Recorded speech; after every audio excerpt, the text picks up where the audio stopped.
So, who I am, who you are, is untouched by whatever is going on in the character, in the play of the character's life.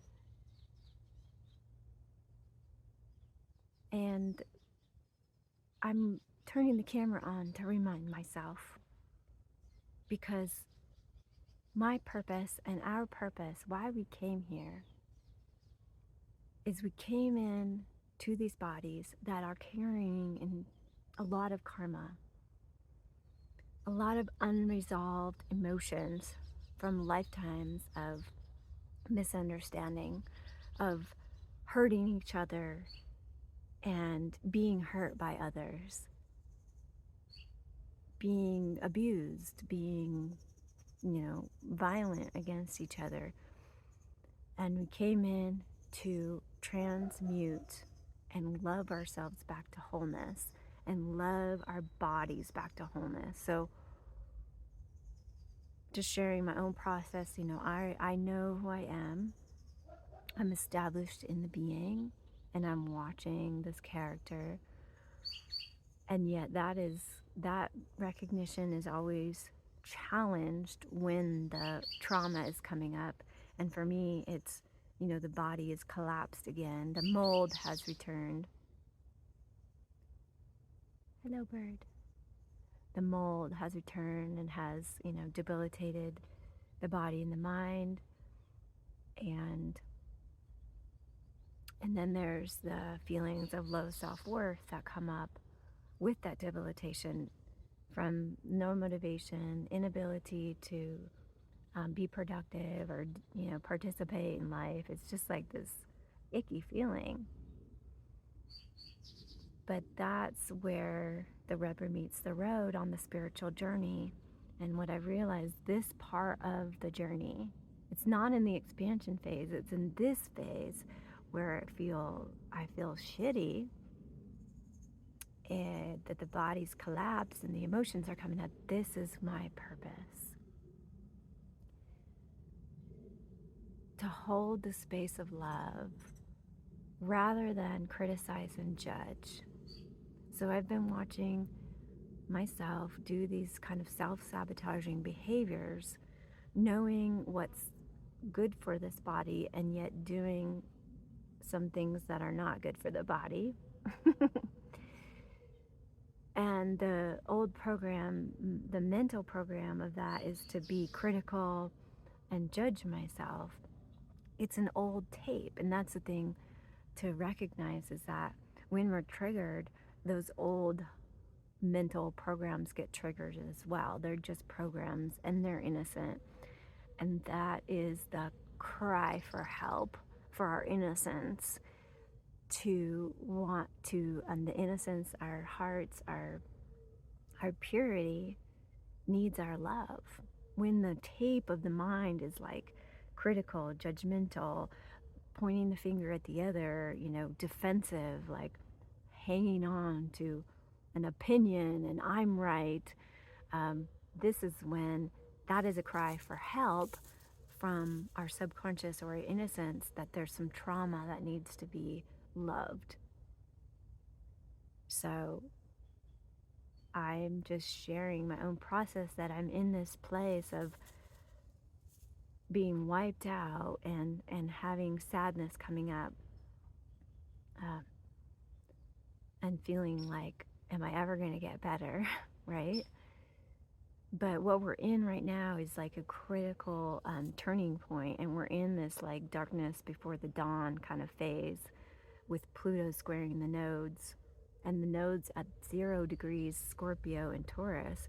Scorpio holds all the like the addictions and the self-sabotaging behaviors and the manipulations and the feeling of betrayal. And the South Node is helping us release these old self-sabotaging behaviors. But in order to release them, they have to come up to be seen and to be loved, not to be made wrong. Because the reason that we're doing these is because many lifetimes we've had unresolved emotions. Um, we've had unresolved karma that's got us to this point with the behaviors that we're at today. So feeling stuck, feeling like, oh my God, this never ending story, it just keeps repeating and repeating. And if you've watched my journey, I've been on this mold journey for 20 years now, extreme fatigue. And yeah, I wish it was finished. Thank God for astrology, because I know as Pluto goes back to 29 Capricorn and is squaring these nodes, we're reliving the places where we feel stuck, the old sabotaging behaviors, the feeling of like, I want to expand, I want to grow out of this, but I can't, like I'm stuck. That's playing for a lot of people. And we're about to burst into a new version of ourselves. Always on the spiritual journey, there's always contraction before there's expansion. There's always expansion into more light and recognition that we are that which is untouched. We are the eternal being. And then after the expansion, that brings in more light. And so then the karma can come up again to be seen and loved.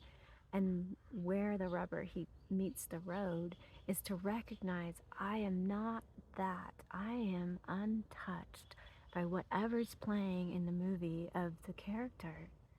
When the contraction's here, I am the being that is watching. I am the neutral, loving space that is watching the character. And when the expansion happens, I am also that. When the you know, when the expansions happen, when we recognize ourselves more, we recognize that we are untouched and we are the being. We are not the character.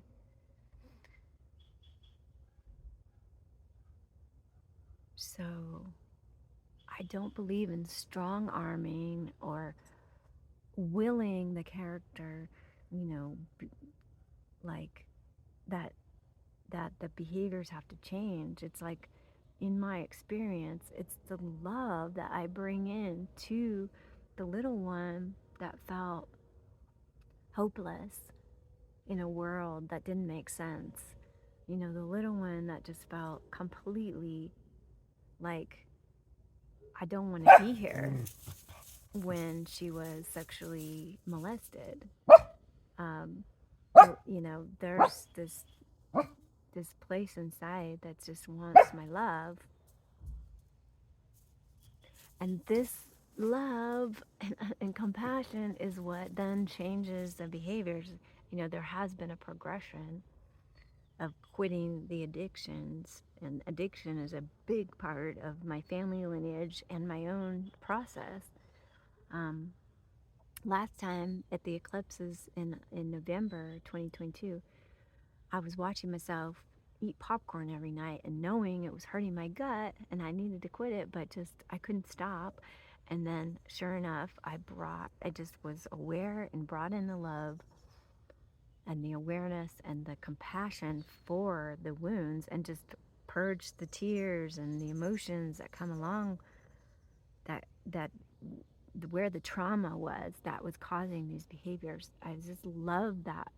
Let the energy come through of the emotions, not make her wrong, not making ourselves wrong.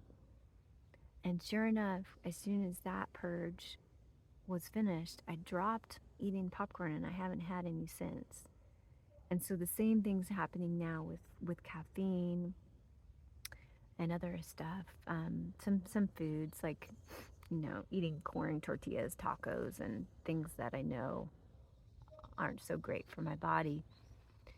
The same thing is happening now, where it's just about bringing in this love rather than making myself wrong. And that's going to change the behavior. And it's like, it's all just the program happening by itself.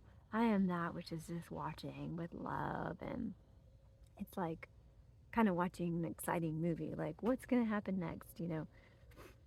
Is Hamsa gonna step into more recognition of who she is and be more free from the character? Um, and yes, she is, because this is the spiritual path. Is It's continually evolving, and we're all evolving right now. We're all going through this collective purge of the old self-sabotaging behaviors and the old triggers and where we are stuck. And it's inevitable that we're going to step into an aha moment, an insight, a new trajectory and expansion after this great purge and this grand cross that's coming up with the sun opposing Pluto and the nodes. So July, the end of July, is a very intense yet huge turning point for a lot of us. July and August too. Um, yeah, so let's just be really loving and compassionate. That's my guidance, um, and allowing the process to unfold in its own timing, and knowing that every single thing that we're going through is perfection, is divine perfection. There's nothing wrong, even though it feels like this body feels like shit, feels like it's dying. My mind is like useless sometimes, there's this brain fog, and there's depression, and there's nothing out of place. Everything is in perfect divine orchestration for our remembering. The beloved wants to call us home, and it uses what it needs to use in order to get us to soften, come into our hearts, to surrender. It's all about surrender. Rather than strong arming the character into making changes and improving itself, this is all about softening, surrendering, allowing the slowing down, and opening to the space of who we really are, which is untouched by the drama and the trauma. And it's not easy to remember when we're in the contracted state and we're triggered.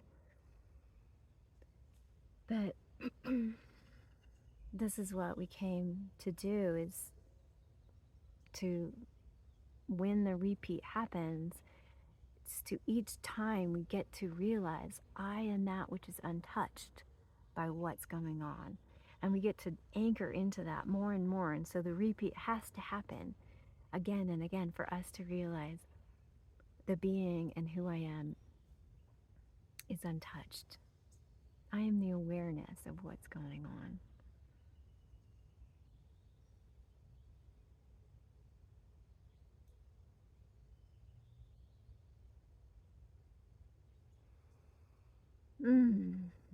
So, not sure that was an organized sharing, but whatever. I just wanted to share kind of where I'm at, and maybe it's helpful. Yeah, yeah. This is a intense time on the planet. Things are building to a crescendo, and each of us are having to work with our own triggers and our own ways of self-sabotage and feeling stuck. Um, we're having to work with that, and my message is to just give yourself a big hug. Allow yourself to just be in this phase, because there's a new dawn coming, and we're all moving this, transmuting this karma in our bodies. It's not personal. We each carry a certain pattern of density that keeps humanity stuck in separation, and we each have this purpose of letting that unravel in order for us to realize we're not separate from God, and then we can see we're not separate from anything or anyone. Um, so just a reminder for myself, and a reminder for anyone else out there who's really suffering or going through a lot. Yeah, and really going through a lot of body stuff and fatigue. You're not alone, and just thank you. Thank you for fielding your karma and for loving yourself through it. And we are moving and evolving and maturing into our realization of who we are. And we're here to recognize that heaven is here. Heaven on earth is here already. It's just in the shift of awareness that, oh, I'm not the moving, changing. I'm not the program. I'm not this illusory, movie. I am that. I've always been the one that's watching. And the awakening is the shift in that identity. And the shift in that identity, we need to have the old repeat of karma come up again and again and again for us to recognize more and more that we are that which is unchanging. We are innocence, we are purity, we are light. I am that, and so are you. We are the presence. We are one with God. We are the simplicity of this moment. Yeah, but the body is not aware of that yet. So we got to love these bodies back to wholeness. The bodies are the ones that are the slow to get it. Bless us. Lots of love to you on your journey home.